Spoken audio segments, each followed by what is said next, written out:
WWE Hall of Famer Bully Ray hints at potential animosity between CM Punk and Brock Lesnar based on what he saw go down at the end of this week's edition of Monday Night Raw from Madison Square Garden. We'll let you know all the details on that. Plus, Mercedes Mone adds yet another championship to her collection as she is now officially the Ring of Honor Women's World Television Champion after defeating Red Velvet last night on AEW Collision. All this and more in this news update.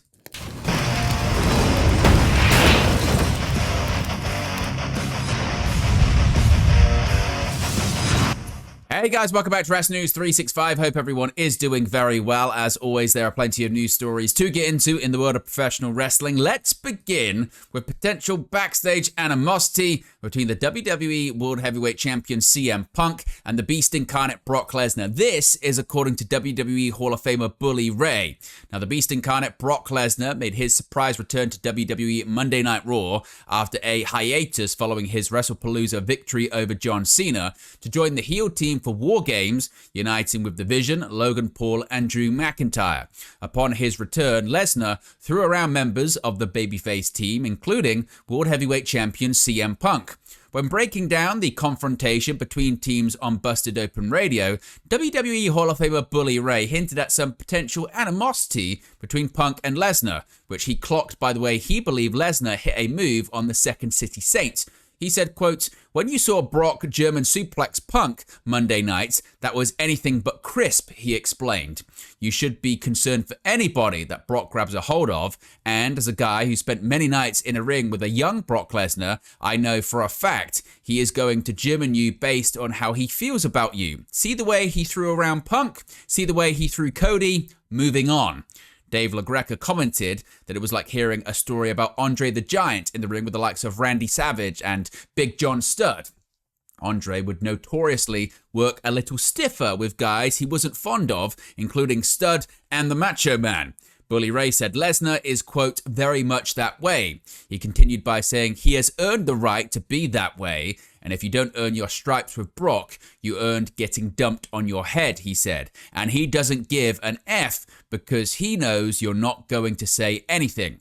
Now, CM Punk has commented on the physicality between Brock and himself Monday night. Now, he was asked in a recent interview on Mostly Sports to comment on Lesnar's attack on Raw. This is what he said. The first host said, "I feel like Lesnar, went right after you. I was nervous."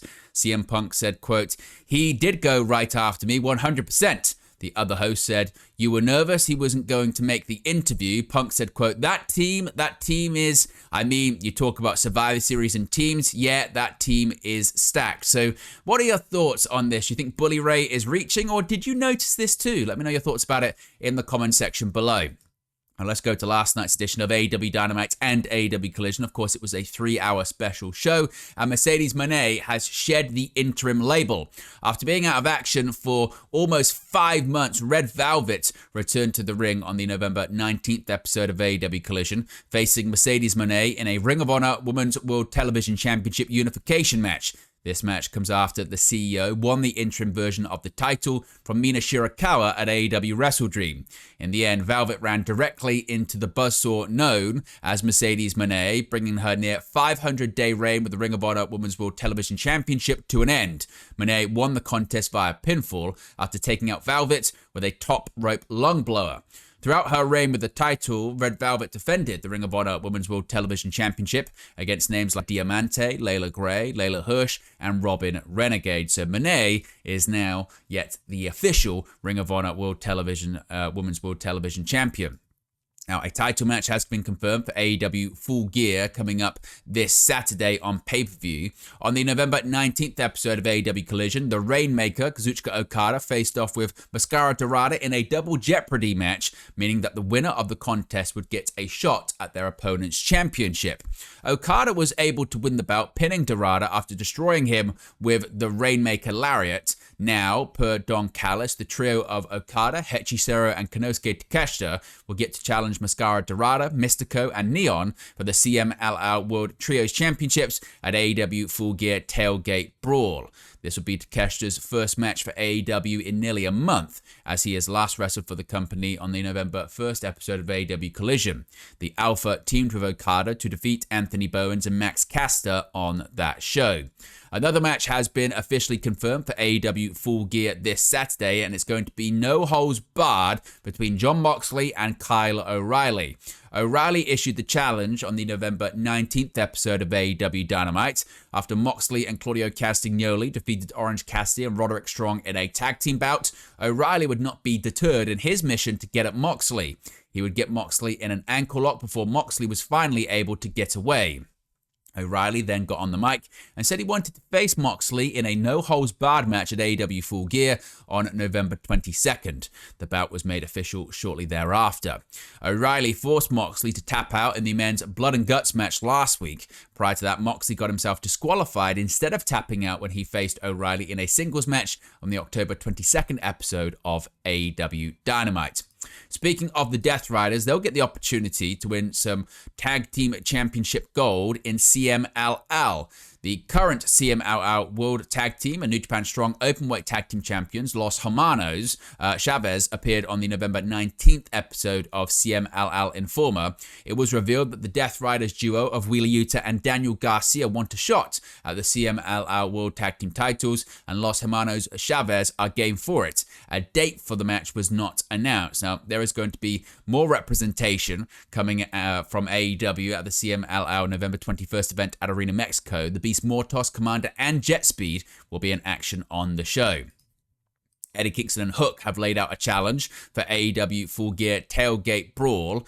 Now, the new lead-in for AEW pay-per-views is the Tailgate Brawl 1-hour specials that air on TNT before switching over to the pay-per-view broadcast feed. There are now 4 matches scheduled for the Tailgate Brawl, and the newest addition came by the way of Eddie Kingston and Hook.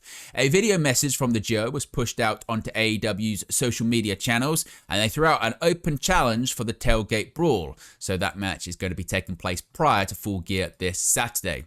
Going to AEW Dynamite last night, and we now know more when it comes to the AEW Women's Tag Team Championship Tournament. Timeless Love Bombs and Marina Shafir and Megan Bayne have advanced in the AEW Women's World Tag Team Championship Tournament. During the second hour of AEW Dynamite, Timeless Toni Storm and Mina Shirakawa teamed to face Riho and Alex Windsor in the first round of the AEW Women's World Tag Team Championship Tournament.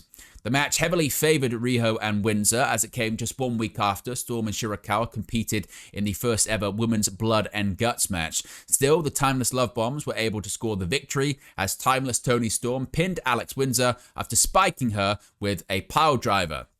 Later on in the night, Megan Bayne and Marina Shafir teamed up to face the longtime duo of Anna Jay and Ty Conti. Despite their inexperience as a team, Shafir and Bayne picked up the victory over TJ as Shafir submitted Ty Mello with her mother's milk submission.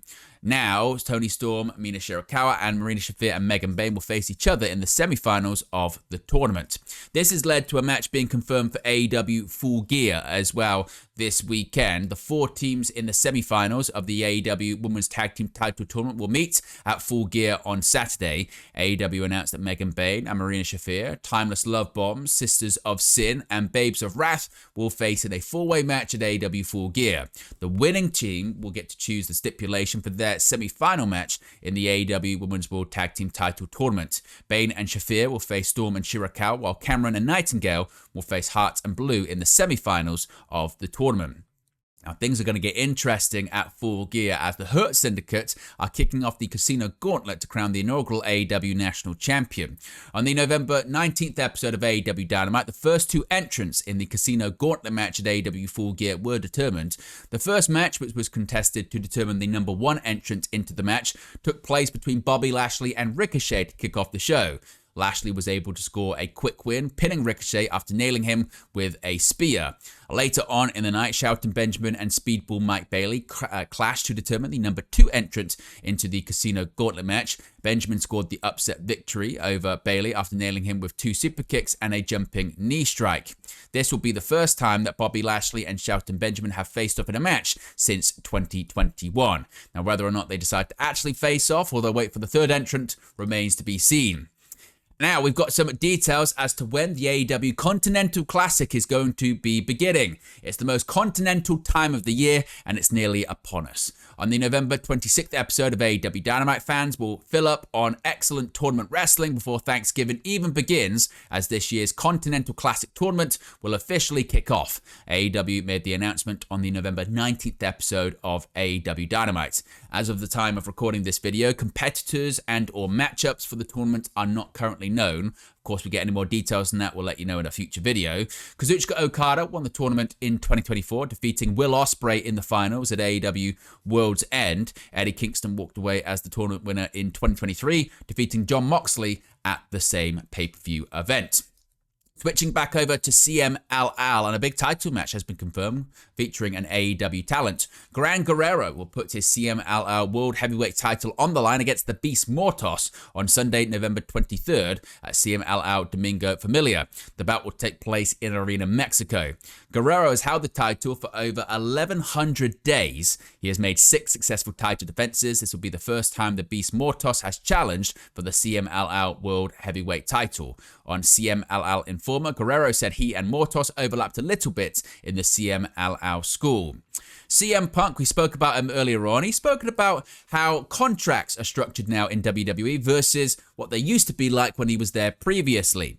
The main event, of course, used to be a coveted spot in the world of professional wrestling, as the performers would get paid more to headline the show.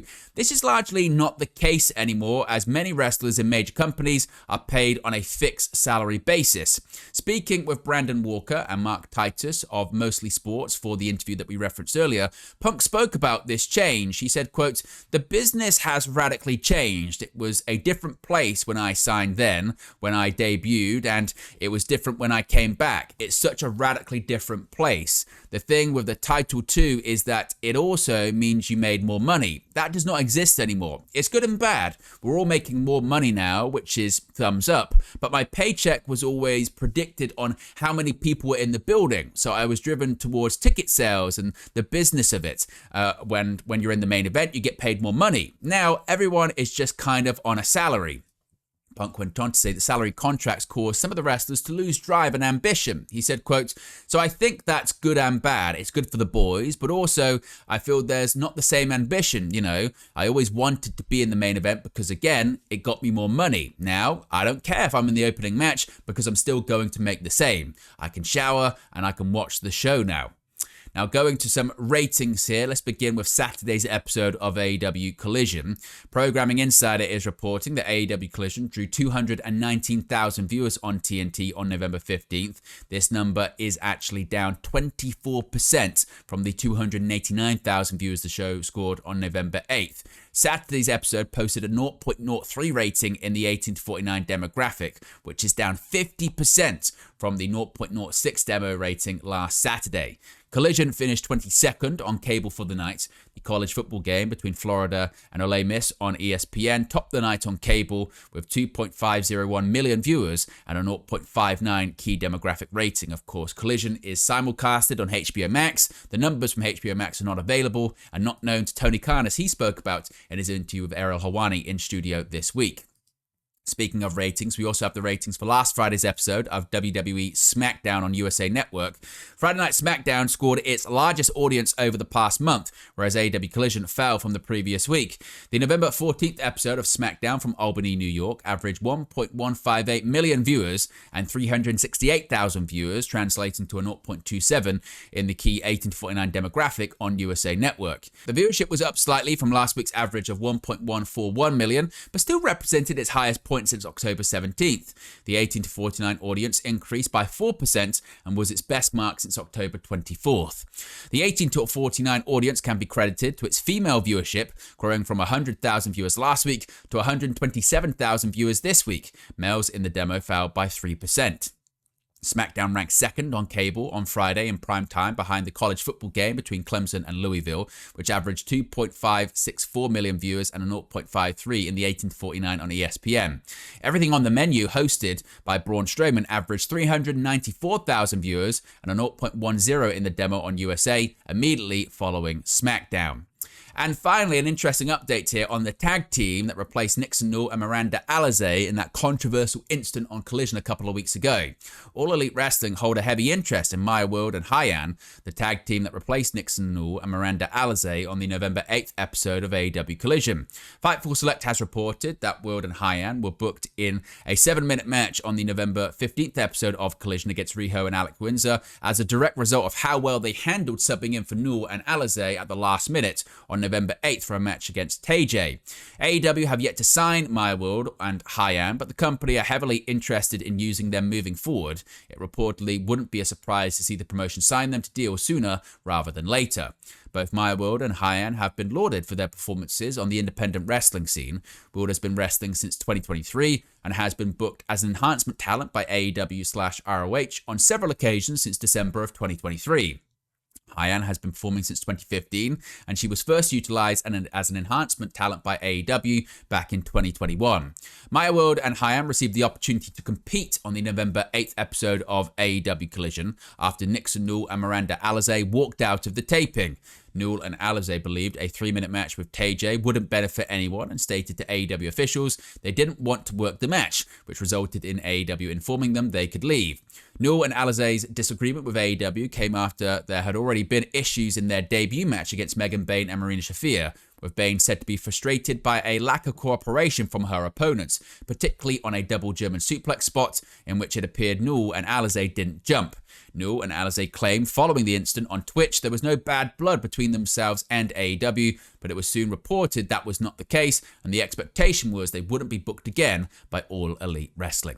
But there you go, guys. Latest pro wrestling news for you. Be sure to smash a like on the like button. Be sure to subscribe bottom right-hand corner. As you can see right there, we're into single digits. We're just 9 subscribers away from 25,000. Our goal was to get to 25k in 2025, and we're so close to doing it. So if you haven't already, be sure to subscribe. It's really much appreciated. We've got so much coming up. AEW Full Gear Watch Long and Post Show this weekend. The week after, we've got Survivor Series Watch Long Post Show. Next month, we've got John Cena's retirement match. And also, of course, we've got AEW World's End.